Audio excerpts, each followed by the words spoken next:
কেমন আছিস বল? চলছে। তোকে কিন্তু খুব আপসেট লাগছে। এতদিন পর আমরা দেখা করলাম আর তুই এরকম আপসেট হয়ে বসে আছিস। কোথায় আপসেট হয়েছি? একদম আপসেট হয়ে নেই তো, একদম ঠিক আছি আমি। শোন, তোর বিদেশ যাওয়ার কি হলো রে? চেষ্টা করছি, হয়েও যাবে হয়তো। দেখি যতদিন না হয় এখানে একটা চাকরির চেষ্টা করব, শুধু শুধু বসে থেকে তো লাভ নেই।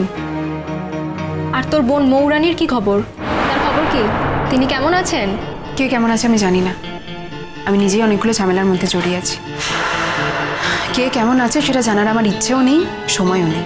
না আসলে ভাবছিলাম বিয়েটা করে ওর যাওয়ার কথা ছিল তো বিদেশে, তাই টুটোর সাথে ওর বিয়েটা হয়ে গেল কিনা। তোরা কি আমাকে এইগুলো জিজ্ঞেস করবি বলে ডেকে এনেছিস এখানে? আরে তুই রাগ করিস না, জাস্ট বন্ধুদের মধ্যে কথা হয় বলে বললাম।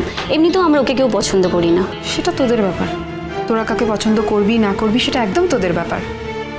কিন্তু আমাকে এর মধ্যে জড়াচ্ছিস কেন? দেখ, ইনসিডেন্টালি ওর সঙ্গে আমার একটা পারিবারিক সম্পর্ক রয়েছে। ও আমার আত্মীয়, আমার বোন হয়, কিন্তু তার মানে এটা নয় যে ওর জীবনের সমস্ত ব্যাপারে আমাকে জড়িয়ে ফেলবি তোরা। না আসলে তাই ভাবছিলাম, তোর সাথে প্লুটোর এত ভালো সম্পর্ক, তোদের প্যাচআপটা হলো না। তোদের এত সুন্দর সম্পর্কটা ছিল, আমরা কিন্তু খুব মিস করি। তোরা কেন মিস করিস? আমি তো মিস করি না। সত্যি কথা বল, তুই মিস করিস না প্লুটোকে? নিশ্চয়ই মিস করিস। একজন ব্যক্তিত্বহীন মেরুদণ্ডহীন মানুষকে আমি মিস করি না। আর ব্যক্তিত্বহীন মেরুদণ্ডহীন হলেও একরকম ছিল, দুটো চরিত্রহীন। কি হলো, তুই খামচাচ্ছিস কেন?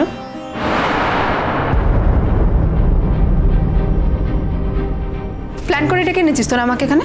আরে আমরা সত্যিই জানতাম না, বিলিভ আস। আমরা তো এতদিন পরে আড্ডা মারবো বলেই কফি শপে দেখা করলাম, আর ও যে এখানে আসবে এটা আমরা ভাবতেও পারিনি। ঠিক আছে, লেটস মুভ। আমি এখানে বসবো না। আরে ইগনোর কর না, আমাদের কি আছে। দাদা, আমাদের অর্ডারটা কি খাবি বল? কেন তোরা আমাকে খাওয়াচ্ছিস কেন? বললাম তো এখান থেকে চল। কিছু হালকা কিছু অর্ডার করে নে, কফি খা, তারপর চল এখান থেকে। না, আমরা এখানেই বসবো। আমরা তো বুক করে তারপরে এখানে এসেছি, আর কে এসছে কে গেল তাতে আমাদের কি চায় আসে? যাক, কি খাওয়া যায় বলতো? কি খাবো? Toast omelette. বেশ। Excuse me. হ্যাঁ স্যার বলুন। আমাদের অর্ডারটা নেবেন।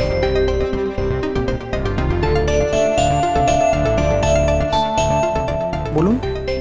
হ্যাঁ, টোস্ট অমলেট 2 প্লেট। ঠিক আছে। আর কফি। ঠিক আছে, থ্যাংক ইউ। ওয়েলকাম। দাদা, আমাদের অর্ডারটা বল, কি খাবি? বললাম তো আপনি 4টে কফি দিয়ে দিন। ঠিক আছে, থ্যাংক ইউ ম্যাম। হ্যালো, কি রে, আমরা তো সবাই একসময় এক ক্লাসে পড়েছি, আজ হঠাৎ তোরা কেউই আমাকে চিনতে পারছিস না। কি ব্যাপার বলতো? তুই কি করে জানলি যে এখানে আমরা আসবো?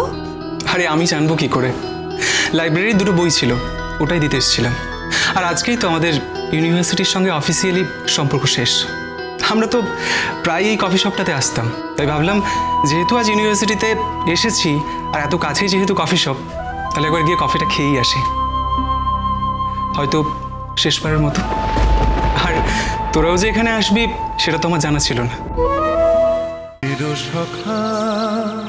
চিরসখা সোম থেকে রবি প্রতিদিন রাত 9টায় স্টার জলসায় ও জিও হটস্টারে।